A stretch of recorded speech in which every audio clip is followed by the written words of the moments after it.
Bonjour à tous et à toutes, bienvenue dans cette nouvelle vidéo. Aujourd'hui, je suis accompagné de Michael. Bonjour. Qui est le propriétaire d'une BMW i3. i3. Donc, ça commence à se faire rare parce que c'est plus commercialisé. Non, pas du tout. Dernière commercialisation en 2021 ou 2022. Et moi, elle est de 2018. Voilà, ça commence à faire quelques épisodes que j'ai avec des abonnés. Et là, c'est un petit peu plus qu'un abonné, je vous expliquerai ça un petit peu en chemin. Tu vas nous raconter pourquoi tu as choisi une BMW i3. C'est ton premier véhicule électrique? C'est mon premier véhicule électrique, ça fera 1 an le 12 février que j'ai la BMW. J'en suis très satisfait. J'ai mis du temps à comprendre l'électrique au niveau des recharges, mais j'en suis vraiment très satisfait. Ben, on va monter à bord. Et puis, tu vas nous parler de ton véhicule électrique. Oh, c'est loin. Ah oui. C'est grand, en fait. Hein. Ah, ouais, c'est grand. Ouais, j'aurais jamais pensé que le pare-brise était aussi loin. L'espace vitré... C'est la première fois que je monte dans une i3. Ah oui? Ouais. Caméra de recul. Elle est mieux que ceux dans les R5. Même si on avance, là. Oui. Je reconnais quand même la disposition BMW, les menus BMW. Même si ça date un petit peu, finalement, quand tu prends une BMW récente, tu retrouves les mêmes thèmes. Par rapport à la mise à jour qu'il y a eu récemment, moi je suis sur le nouveau système de navigation. Donc c'est sur l'Evo NBT dernière génération. Donc c'est ce qu'on peut retrouver. Alors pas sur les dernières générations de BMW, mais les anciennes. Non, c'est pas tactile par contre. Ah, c'est pas tactile. C'est la commande drive avec tout simplement une petite molette qui te permet d'aller dans les menus. Donc il n'y a pas de tactile, et d'ailleurs je n'ai pas la possibilité de mettre l'Apple CarPlay dans mon véhicule. Ah, ça c'est rageant. Alors c'est possible, hein, mais il faut attendre la fin de la garantie constructeur. Qui est de 8 ans ou 120 000 km. Ouais, ça tu prendras le risque une fois qu'elle sera plus sous garantie. C'est ça, une fois qu'elle sera plus sous garantie. Alors j'ai essayé des clés USB, j'ai essayé des boîtiers externes, mais quand il n'y a pas, tout simplement. Pas d'Apple CarPlay, pas d'Android Auto non plus, je suppose. Non, donc je suis obligé de me fier au planificateur BMW. Qui est pas le meilleur en soi, parce que je me suis déjà trompé. Tu peux mettre un support téléphonique. Là, oui, j'ai mon support de téléphone, oui, effectivement, je me sers. Mais bon, alors le planificateur, il a augmenté. Ils ont fait des mises à jour. Le seul inconvénient, c'est que je ne vois pas mon pourcentage de batterie à l'arrivée. Ce n'est que en nombre de kilomètres. Et tes kilomètres restants, ils sont calculés en fonction de tes habitudes de conduite, ou ce sont toujours les mêmes? Alors non, ils recalculent systématiquement en fonction de comment je conduis. D'accord. Pas plus tard qu'hier, j'avais un trajet où j'avais 27 km à réaliser. Il me dit que j'ai pas assez de batterie, donc je passe en mode Eco Pro, parce qu'il y a trois modes de conduite sur la i3. Donc le mode Eco Pro, Eco Pro Plus et le mode confort. Donc le mode confort, c'est là où on a toute la puissance du véhicule. Le mode Eco Pro, on a un petit peu moins de puissance et c'est un juste milieu, on va dire que c'est un mode normal. Et l'Eco Pro Plus, on rogne sur la climatisation parce qu'il n'y a plus de climatisation et on est limité qu'à 90 km/h. Ouais. Donc de ce fait, hier, donc je passe en mode Eco Pro. Il me dit voilà, il y a 27 km pour la destination. Il me dit donc je planifie l'itinéraire. Il m'annonce 25. Je dis bon, normalement ça devrait le faire, en temps normal ça devrait le faire. Et quand je suis arrivé à destination, je me suis dit je vais arriver limite. Et au final non, il avait recalculé et je suis arrivé, au lieu d'arriver avec 2 km d'autonomie, je suis arrivé avec 10 km d'autonomie. Ouais. Il a calculé comme si tu n'allais pas faire de l'éco-conduite en fait. Ouais, voilà. Alors il faut savoir que le planificateur prend systématiquement le mode confort. Systématiquement. Et pour lui, c'est le mode confort. En tout cas, je vois qu'il y a vraiment de la plage. J'ai l'impression que les sièges arrière sont vraiment bas par rapport à l'avant. Non, c'est une impression ou... Je sais pas, je suis pas à l'arrière, mais... En tout cas, il y a de la place. C'est 4 vraies places et 4 adultes, ça passe largement. Même des grands adultes, ça passe. C'est une vraie 4 places. Puis ça, c'est marrant là, Bah, c'est le toit ouvrant. Voilà. Mais individuel. Individuel, c'est ça, oui. C'est voilà, c'est Ça, je vais filmer. c'est effectivement la particularité de l'AI3. Voilà, je peux être un petit peu plus grand du coup. Oui, oui. Et je peux rentrer dans ma case. C'est ça. Hein.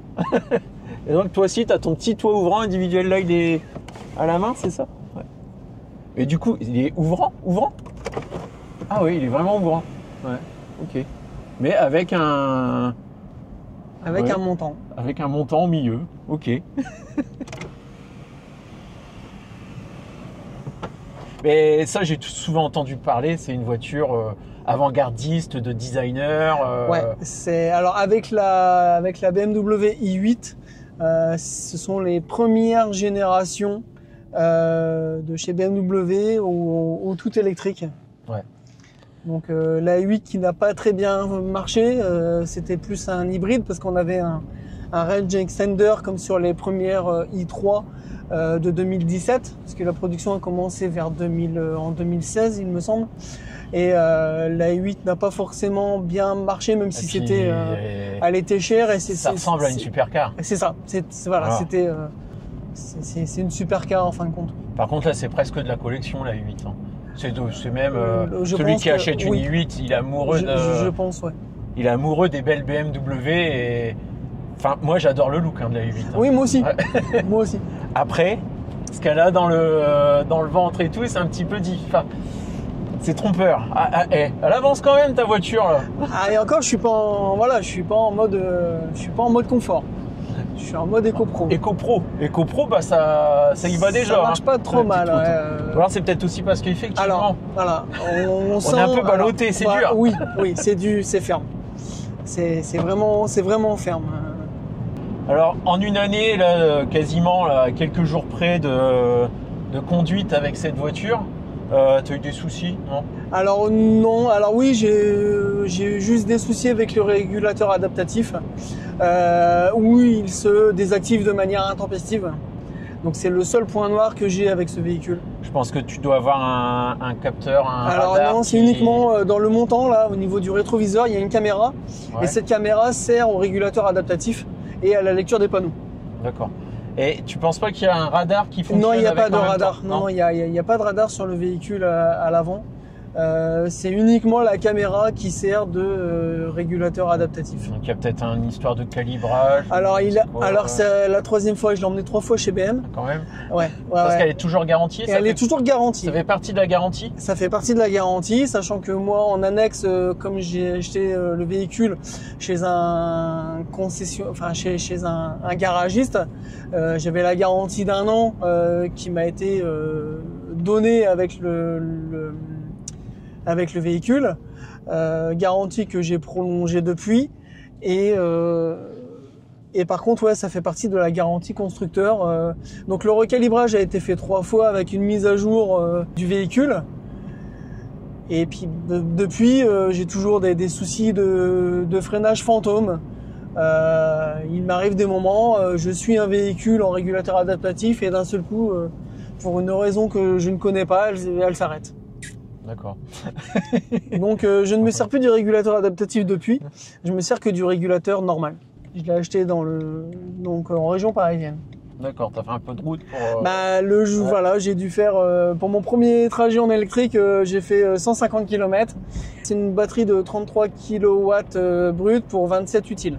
D'accord, ouais. Donc au maximum, lorsque je roule en Eco Pro Plus, je peux faire 200 km. Et lorsque je roule en mode Eco Pro, qui est mon mode par défaut, puisque c'est là où je peux mettre la climatisation, les sièges chauffants, j'avoisine les 160-170 km. D'accord. D'autonomie. Oui, bah c'est un peu... Moi, à côté de ça, j'ai une Hyundai Ioniq 28. On est en batterie 28 kWh. Voilà. C'est à peu près ce que je fais, aux alentours des 200 km. Voilà. Donc là, on est quand même sur une gamme de voitures qui a quand même bien décoté par rapport au neuf et qu'on commence à trouver... Alors, on peut les trouver aux alentours de entre 16 et 19 000 euros, 20 000 euros. Donc, avec entre 30 et 45 000 km. Ouais. Puis un petit peu moins cher, mais là, il ne faudra pas être trop regardant sur le nombre de kilomètres. Voilà, c'est ça. Voilà, c'est ça. Tu sais comment que ça, si la batterie, si ça se dégrade facilement ou pas, ou si c'est alors endurance l'année dernière, on m'a donné le pourcentage batterie restant lorsque j'ai acheté le véhicule. Et donc c'est un véhicule qui avait très peu roulé. Je l'ai acheté avec 34 000 km et j'avais une dégradation, donc il me restait 96% de batterie avec 34 000 km, sachant que c'est un véhicule de 2018. Je l'ai acheté en 2024. Donc en l'espace de 6 ans, elle avait perdu 4%. Ouais, c'est très peu. Donc là, cette année, il faudrait que je puisse refaire parce que j'ai fait 25 000 en une année. Sachant que là, il y a eu pas mal de charges-décharges, alors à la maison ou sur des bornes de recharge rapide. J'aimerais voir aujourd'hui, avec 1 an de recul, voir le pourcentage restant, savoir si j'ai énormément perdu ou si j'ai très peu perdu. Mais tu as les kilomètres qui comptent, mais la durée, le temps qui passe compte aussi vachement. Donc là, c'est plutôt bien, hein, comme c'est presque royal, quoi. Ouais, Parce que bon, 4%, c'est ça, 4%. 4%. Ouais, c'est que dalle. 4%, c'est rien. C'est rien. Donc au niveau de enfin c'est pareil, hein, là on consomme en moyenne, là je suis à 18 kWh au 100. Et tu as du détail là-dedans, pas du tout? Non. Non, j'ai pas. Au niveau du journal de bord, je n'ai que ça. J'ai pas je n'ai pas plus d'informations. Donc là, c'est 18,5 18,5 là. Donc tes là, 12 derniers kilomètres. Non, là on a fait 12 km depuis qu'on est parti. Ouais. Il me reste 36% de batterie et on a roulé pendant 13 minutes. D'accord. Et ta moyenne, elle date depuis la dernière recharge, non? Non. Alors là, ce qui est affiché. C'est ce qu'on consomme en temps réel. Ah, ça c'est du temps réel. C'est la consommation en temps réel. Alors, je le suppose parce que j'arrive pas à réinitialiser. Alors, de toute façon, là, si tu relâches, ça baisse vachement au direct ou non? Non, pas trop. Si, direct. Ah, si. Ouais. Voilà. Ouais, ou alors, c'est les 2 dernières minutes. On dirait pas que c'est pas de l'instantané. C'est pas de l'instantané, mais c'est peut-être une moyenne sur quelques minutes. Peut-être. Il faudrait que je regarde à quoi correspond. Parce que là, effectivement, tu rappuies, ça remonte aussitôt. Voilà, c'est ça. Par contre, tu vois pas la régène. La régène, tu vas la voir peut-être. Alors la régène, on la voit ici. Sur le petit écran qui est devant. Sur le petit écran. Voilà. Et donc c'est du one pédale qui va jusqu'à l'arrêt. Ça c'est bien, parce que surtout des voitures, le prend pas mal, hein, qui commencent à vieillir un peu. Hein, c'est pas des vieilles voitures. Parce que si je dis qu'une vieille voiture, au bout de 5-6 ans, elle est vieille, je vais me faire taper dessus. Non. Mais du one pedal, il y en a. C'est une des premières en fait. C'est une des premières. Ouais. C'est un des premiers véhicules qui avait le one pedal, effectivement. Parce que c'était Nissan Leaf et ils doivent être quasiment en même temps. Oui, certainement. Ouais. On nous dira en commentaire. On va laisser les pros. Il n'y a que qui pourront nous dire. L'avantage de l'i3, c'est qu'on peut changer les modules indépendamment. Je me suis renseigné chez BMW et on peut changer uniquement les modules. Donc donc là, c'est un pack de 8 modules. Et donc sur les 8 modules, on peut les changer indépendamment. C'est-à-dire que si un module... Tu parles de la batterie. Je parle de la batterie. Je me raccroche. Je parlais de la batterie. Au niveau de la batterie aujourd'hui, l'avantage de l'i3, c'est qu'on peut changer les modules indépendamment. On n'est pas obligé de changer l'intégralité du pack batterie. Là, ça va avec tes 4% de dégradation. Je pense que là, je suis tranquille. Changer un module. Je suis tranquille un moment là. En tout cas, c'est réparable. Voilà. C'est c'est réparable. Et d'ailleurs, c'est aussi un véhicule qui permet. En gros, aujourd'hui, j'ai 27. Enfin, j'ai une batterie de 27 utiles. Demain, si je veux, je peux passer sur une batterie de 120 ampères-heure. Parce qu'il y a eu moi j'ai une 94 ampères-heure. Donc dans les i3, il y a eu trois grandes fabrications de batteries. Tu as eu les 60 ampères-heure, 60 ampères-heure avec le Rex. Tu as eu les 94 ampères-heure, 94 ampères-heure avec Rex. Et après, ils sont automatiquement passés aux 120 ampères-heure. Donc moi, c'est une 94 ampères-heure sans le range extender. Et demain, si je veux, je peux demander à ABM qu'ils me mettent une batterie plus grosse.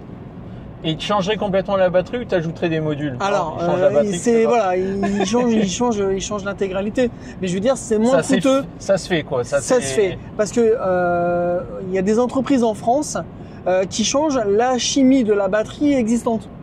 En gros, ils descendent le pack batterie, ils changent la chimie et tu repars sur une batterie beaucoup plus importante avec beaucoup plus d'autonomie. D'accord.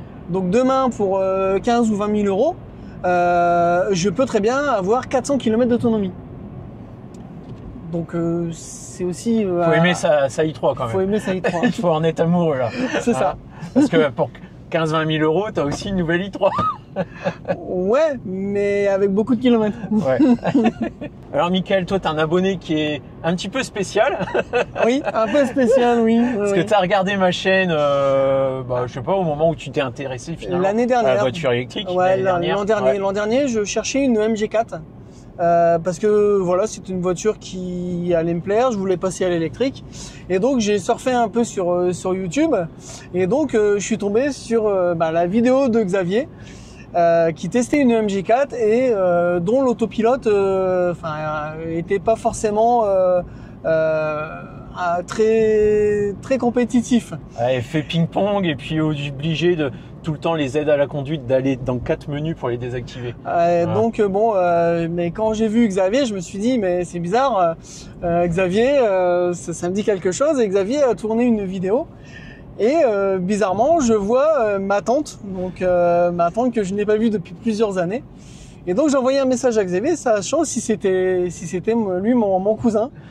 Et effectivement, Xavier et moi, on est cousins parce que voilà, c'est. Donc on s'est pas vu depuis 30 ans. On s'est pas vu depuis 30 ans. Et donc ça fait plaisir de partager une vidéo avec Xavier. En tant qu'abonné, mais surtout en tant que cousin. Vous avez une thermique au domicile, j'ai vu. Ouais, c'est une Mini Cooper S. Cooper S. Maintenant l'électrique. Laquelle vous prenez le plus? La i3. La i3. Oui. Ouais. Oui. Parce que la Mini, elle est un peu trop, elle est plus que ferme à l'heure actuelle. Et donc je préfère. Tu vieillis, hein. Aussi. Mais je préfère voyager en i3 plutôt que de voyager en Mini.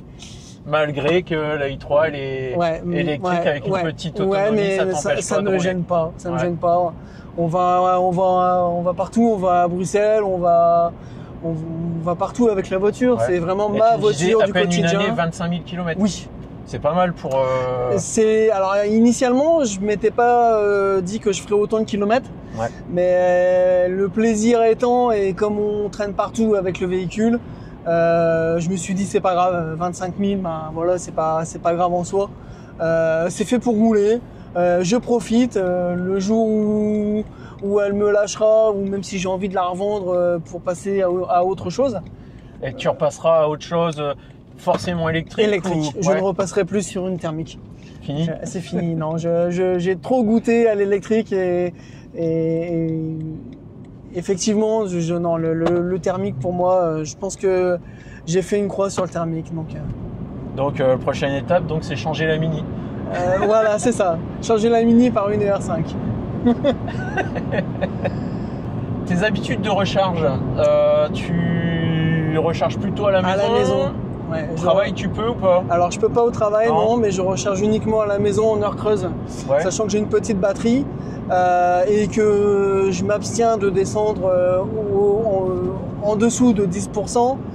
Je sais qu'en l'espace de 8 heures de train, entre 23h et 7h du matin, je fais un 10-90% et j'en ai largement assez. Ouais. Donc, sachant que je ne peux pas planifier la fin de charge, l'inconvénient de la i3, c'est qu'elle charge systématiquement jusqu'à 100%. Ok. Ni dans l'application BMW, ni via l'ordinateur de bord, je ne peux dire voilà charge jusqu'à 80 ou 90%. C'est du 100% systématiquement. Et tu recharges sur une prise simple ou tu as une borne Non, j'ai juste une borne de 16 ampères et j'ai pris un chargeur de 3,7 kW. D'accord. C'est suffisant, en temps masqué, dans la nuit. C'est ça me suffit largement. Elle largement. embête personne, tu dors et le matin, tu as ta voiture, elle est rechargée. C'est ça, voilà. Tout simplement. Bon. Ça, les gens, ils ont du mal à comprendre. Hein. Oui. Et tu passes plus à la pompe à essence. Non. Et ça te manque pas, je pense. Ah, pas du tout. Pas du tout, parce que j'ai même pu. Au début, j'avais l'instinct de regarder encore le prix du gasoil, parce que je viens d'un gasoil. Mais maintenant, je n'ai plus ce regard de thermique. Ta voiture, elle est connectée avec l'application? Oui. Ouais. Oui. Donc tu peux déclencher une clim, ce genre oui, de choses. alors le matin, je n'ai plus besoin de mettre de dégivrant dans mon véhicule. Je dis à mon véhicule, je veux que tu chauffes au moment où je dois m'en aller. Donc je mets ma voiture en charge le soir. Le matin, lorsque la charge s'arrête, la voiture est prête à partir. Et lorsque je n'ai pas besoin de charger mon véhicule, 10 minutes avant, je mets la climatisation en route et j'ai mon véhicule qui est prêt à partir. Ouais, ça c'est bien, c'est un confort. Hein. C'est très confort, ouais. Ça, je l'ai pas sur la Ioniq 28. C'est la génération juste après qu'ils l'ont eu, mais ma version, c'est ce qui manque. Ouais, Par contre, je peux le programmer quand même sur l'écran. Sur le véhicule. Mais il faut pouvoir l'anticiper. Ouais. Alors que non, là, le fait d'avoir l'application connectée à BMW, ça permet effectivement d'avoir un confort de vie lorsque le matin tu fais froid dehors et que tu rentres, ta voiture est chaude. Et ça marche pour tout le temps, il n'y a pas d'abonnement, il n'y a rien? Non, c'est tout le temps. Le seul abonnement, c'est au niveau de la mise à jour des cartes. Mais le Connected Drive, on l'a systématiquement avec lorsqu'on achète BMW, on a le Connected Drive automatiquement. Ta voiture, il me semble qu'elle est pas très lourde. Elle fait 1200 kg pour 170 chevaux. Donc rapport poids-puissance, on sent qu'il y a quand même de la nervosité. Et là, je me demande pourquoi on a des voitures qui sont de plus en plus lourdes. Pourtant, c'était bien parti. Ah, c'était très bien. Je comprends pas qu'ils ont pas perduré dans ce système. En plus, la i3 avec les portes antagonistes, il n'y a pas de montant dans le milieu. Donc c'est vraiment une structure très très rigide. En fait, c'est pratique dans la vie de tous les jours ou ça peut être... Non, alors c'est pratique lorsqu'il n'y a pas de voiture garée à côté de toi. L'inconvénient, c'est que tu es obligé de refermer les portes arrière pour refermer les portes avant. Ça se fait que dans un sens, quoi. Il y a une séquence à respecter. Voilà, c'est ça. Donc d'abord toi tu sors, les enfants sortent ensuite, on referme la porte des enfants et on referme sa porte. Ah oui, s'ils veulent sortir, tu es obligé d'ouvrir. Exactement, c'est ça. À savoir quand même. On peut pas rester dans le véhicule parce que je suis obligé de me décrocher à la ceinture si je veux pouvoir ouvrir les portes arrière. Puisque la ceinture est prise sur le montant arrière. Ok. Pourquoi tu as choisi ce véhicule-là et pas un autre? Enfin, lorsque tu étais prêt à acheter en fait. Est-ce que tu t'es mis plusieurs choix ou vraiment qu'est-ce qui t'a fait décider sur celle-ci? Alors, ce qui m'a fait décider, c'est que j'ai un collègue de travail qui a eu l'occasion de tester une i3 et alors en plus par rapport à mon budget, parce que je m'étais fixé un budget limite et l'année dernière je voyais pas forcément d'occasion par rapport à mon budget et surtout mon collègue m'a dit voilà, écoute, moi j'ai testé une i3, il m'a dit franchement ça fonctionne super bien. Je dis ouais, pourquoi pas. Donc j'ai commencé à regarder les petites annonces sur les BMW i3 et c'était des voitures il y avait pas beaucoup sur les petites annonces et donc celle-là j'en ai vu 2-3 et donc celle-ci m'a tapé dans l'œil. Et ce qui m'a fait choisir celle-ci, parce que j'avais un toit ouvrant sur ma thermique et je voulais systématiquement un toit ouvrant. D'accord. Donc je me suis dit, je vais prendre une i3 avec un toit ouvrant. Donc la batterie, c'est pareil. Au niveau de la batterie, je voulais pas avec le Reg Extender, parce que je me suis dit, c'est encore de la mécanique, c'est encore un moteur. J'avais plus envie de cette étape. On va expliquer un petit peu ce que c'est que ce Rex. Alors BMW ont eu l'idée de faire une voiture et donc des voitures hybrides. Donc ce qu'on appelle le Rex, c'était un petit moteur de mobilette qui nous permettait de faire 100 km supplémentaires lorsqu'on arrivait à 0% de batterie. Donc les deux cumulés pouvaient faire qu'on arrivait à une autonomie de 300 km. D'accord, ouais. Donc moi j'ai pas fait ce choix. C'est un prolongateur d'autonomie. Voilà, c'est ça. J'ai pas fait ce choix parce que c'était de la mécanique complémentaire, même si c'est pas de la mécanique compliquée. Je me suis dit j'avais plus envie de mécanique. C'est un petit peu, tu roules avec ton groupe électrogène. Voilà, c'est ça. En gros. Donc j'ai dit non. Donc la 60, la petite batterie, j'en voulais pas parce que je voulais quand même un minimum d'autonomie. Donc je me suis dit voilà, je vais m'orienter vers les batteries de 27 kW. Puisque celle du dessus, donc la 120 ampères-heure, parce qu'on parle en ampères-heure aussi chez BMW, la 120 ampères-heure était trop chère, était hors budget. Donc j'ai préféré prendre celle avec les 33 kW bruts qui me suffisent largement. Mais voilà, donc mon choix s'est porté sur la i3. Bon, et puis derrière, tu as une marque un peu... Tu as du BMW, marque allemande, voilà. C'est un peu premium, c'est premium, c'est le SAV est très compétent. Donc non, franchement, vraiment très très satisfait. Puis là, il y a de quoi ranger, j'ai vu, hein, tu as un sacré bac là. Ouais, c'est design, c'est... Enfin, j'aurais peur d'abîmer, c'est du bois. C'est du bois. Alors on a du bois, du cuir. Et puis après c'est de la fibre de carbone, du tissu. On a beaucoup de matériaux nobles. On a juste les contreportes où c'est du plastique pur. Mais sinon on est quand même sur du... Elle est particulière, hein, c'est... Enfin, on n'en voit pas partout, ouais, là c'est vraiment de la fibre. Hein. Oui, c'est ça. Là c'est la fibre. C'est la vraiment, fibre aussi, ouais, c'est ça. Ah oui, elle est brute comme ça en fait. C'est ça. Je pensais que c'était un tissu au début. Non, c'est vraiment la fibre. C'est vraiment la fibre, hein. Ouais. On est vraiment sur le châssis. Pare-brise, il est super profond. Hein. Oui. Tout à l'heure, j'ai galéré à mettre ma GoPro. Ma GoPro, mais avant tout, je me suis dit, on a une belle luminosité. Hein. Ouais. T'as une boîte à gants? Ouais. Ah, elle est au-dessus. Je pensais que ça allait s'ouvrir en bas. Et non. Et non. Ça s'ouvre au-dessus. Ok, potentiellement. Donc, le fait qu'on ait la clim, là, ça... Mais il me dit... Ah non, là, c'est le fait de l'enlever, tu gagnes 2 km. C'est ça. Si j'enlève la clim, voilà, je reviens à zéro. J'ai coupé ma clim et il me consomme. Voilà, de 29, je suis passé à 30 km d'autonomie. À partir du moment où je vais renclencher ma clim, on est repassé à 27 km. D'accord. On va pas aller loin, là. Faut qu'on rentre. Hein. Ah, mais on va rentrer. Fais pas le coup de la panne. Hein. Non, t'inquiète pas. J'ai pas pris de batterie avec moi. Non, mais au pire, on pousse, il n'y a pas loin. Il n'y a que 10 km pour rentrer à la maison. C'est bon. T'as des niveaux de régène dessus, je sais plus. Non. Non. Ah non, il n'y a pas de... C'est un one pedal. C'est un one...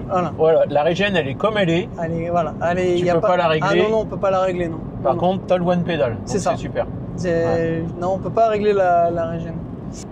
Est-ce qu'il y a un truc qui t'agace sur cette voiture? Oui, enfin, le seul truc qui m'agace, c'est effectivement le capteur.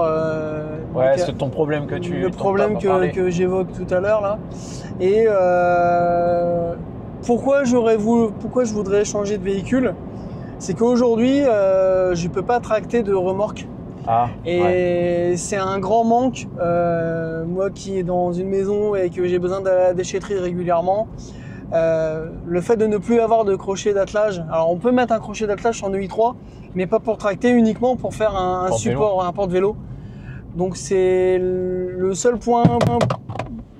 Ça fait peur. Bon, on va s'arrêter. Bah, allez, tiens. C'est pas grave, on aura un autre angle pour le reste. Voilà. Je te prends pas la tête. Désolé. Ça va, ça n'a rien abîmé. Non. Mais... C'est parce que j'étais tendu, je pense. Je l'ai pas plié comme d'habitude. T'étais tendu. Et i3, il n'y en a aucune qui peut tracter? Ou c'était... Non. Il n'y a aucune i3 qui peut tracter. Okay. Et d'ailleurs, c'est ce qui me ferait éventuellement changer de véhicule par rapport à ça. Quoi.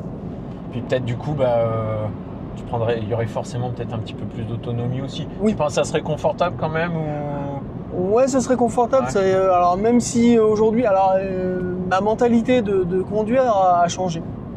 Depuis que je suis passé à l'électrique, je prends mon temps. Je suis moins pressé que lorsque j'avais un thermique, parce que le thermique nous emmène d'un point A à un point B. Si j'avais 500 km à faire, aujourd'hui 500 km, je pouvais le faire en thermique. Aujourd'hui, si je veux faire 500 km avec mon électrique, je suis obligé de m'arrêter 2 fois. Donc, mais j'ai dit voilà, je me suis dit je prends le temps. J'ai le temps d'arriver à destination. Alors j'irai pas jusque Marseille, bien évidemment, sachant que j'ai voulu acheter une i3 qui était à Marseille et j'avais le choix ou de la faire remonter via un transporteur ou de la remonter par moi-même. Et lorsque j'ai fait l'itinéraire en la remontant par moi-même, j'avais 13 heures pour revenir. Je me suis dit ça fait un peu beaucoup. Donc j'ai dit non. Et je me suis dit en région parisienne c'est pas mal, c'est pas très loin. Donc j'ai choisi l'option région parisienne. Après c'est pas des véhicules ils sont faits pour le quotidien. pour l'exceptionnel, on va dire, tu peux le faire. Tu peux faire 300-400 km, c'est pas un problème. Ça reste une mais citadine. Ça commence à être. Voilà. Voilà. Ça reste une citadine. Donc, celui qui veut s'aventurer, bah, il peut le faire puisque moi-même je le fais. Mais l'usage premier de la i3, c'est vraiment un usage urbain ou périurbain. Donc, lorsque tu fais des trajets quand même en dehors de tes trajets quotidiens et que tu dois recharger à une borne, il y a du combo CCS. Oui. Hein, important quand même. Très important. Parce que sinon, c'était net oui, non, pour les grands trajets. Ouais, non, c'était pas possible. Voilà. Justement, s'il n'y avait pas eu ce combo CCS, je pense que j'aurais pas acheté la i3. Ouais. Ça a été aussi ce qui m'a fait passer sur la i3. Alors, le design, on aime ou on n'aime pas. Moi, je trouve que c'est une petite bouille sympa, une petite gueule sympa. Maintenant, s'il n'y avait pas eu le combo CCS, non, je pense que ça aurait été un frein à acheter ce véhicule.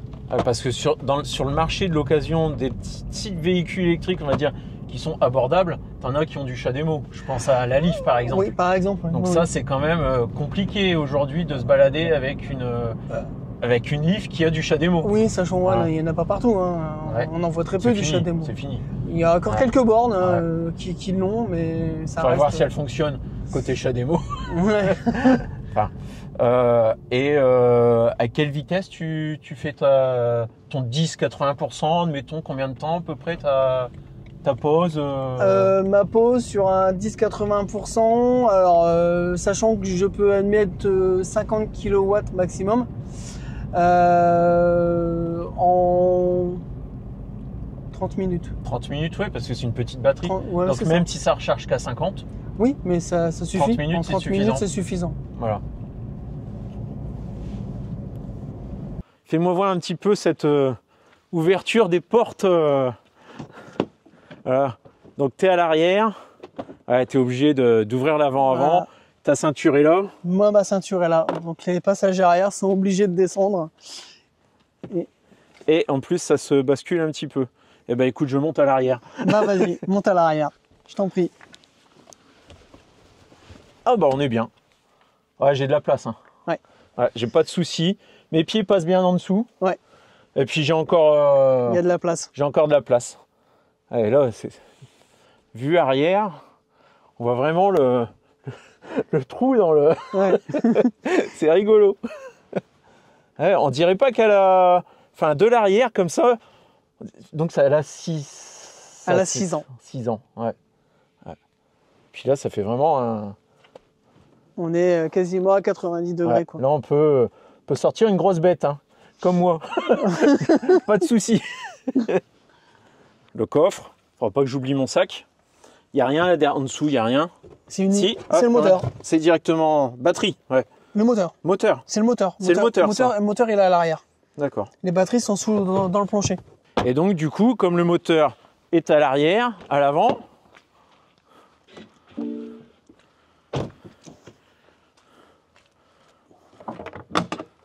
on a un petit frunk. Bien. Ça permet d'avoir tes câbles de recharge. Câbles de recharge, le système de gonflage, le voilà. triangle. Un petit espace. C'est bien. Et du coup, là, les dimensions... On est sur 4 mètres. 4 mètres. 4 mètres tour. Ouais. Oui, elle fait 4 mètres. 4 mètres. Donc on est sur un format... On dirait pas une citadine, par contre. Alors que ça reste une citadine. Ça reste une citadine. On est un petit peu plus grand qu'une citadine. Ouais, voilà. Avec sa petite bouille. Ah si, c'est... Elle a un truc, hein. Elle est... Ouais, enfin, moi j'ai accroché, hein. J'ai accroché, hein. C'est vrai qu'il y a une petite bouille sympa, hein. Alors il y en a qui... Enfin, faut aimer. Après, l'inconvénient, c'est que sur des petits pneus, c'est pareil. Enfin, on n'est pas chaussé large. T'es pas large, mais t'es quand même assez haut. On est sur du 19. Ouais, t'es sur du 19, mais du 19 pas large, en fait, ouais, c'est ça? Mais c'est du 19, tu vois, c'est vraiment du petit, quoi. Le pire, c'est à l'avant, c'est vraiment des pneus tout fins, quoi. C'est pas la même taille, en plus. Il y a deux tailles, Ouais, l'avant et l'arrière peut pas être intervertis, quoi. 175-60 R19. Voilà, et donc on est sur du 155 à l'avant. Ah ouais. 155. qu'on est moins large à l'avant. On est encore. moins large à l'avant, ouais. Ouais, la jante, elle est pas très large, là, ça se voit. Et d'ailleurs, quand je vais changer mes pneus, j'aurais voulu mettre du 175 à l'avant. Ouais, puis tu peux pas intervertir. Et je peux pas. Et tu peux pas intervertir, Voilà. non. Parce que tu dois bouffer plus à l'arrière, C'est ça. propulsion, C'est ça. et tu peux pas les passer à l'avant. C'est ça. D'ailleurs, il faudra que je les change. C'est le prochain budget train de pneus parce qu'ils ont 25 000 et bah non, ils ont 55 000 en fin de compte. C'est les pneus d'origine. Les Ouais. pneus d'origine. Ouais. Donc 55 000 km Ouais, et faut- l'autre fois j'ai crevé. Le garagiste m'a dit que je devais voir pour prévoir le remplacement des pneus arrière. Eh ben, merci Mickaël, hein, on s'arrête là-dessus. Allez. Merci Xavier. Et puis, bah, s'il y a des gens qui sont intéressés pour me présenter leur véhicule électrique, bah, n'hésitez pas à m'envoyer un petit mail, il est dans la description de cette vidéo. Ciao! Ciao.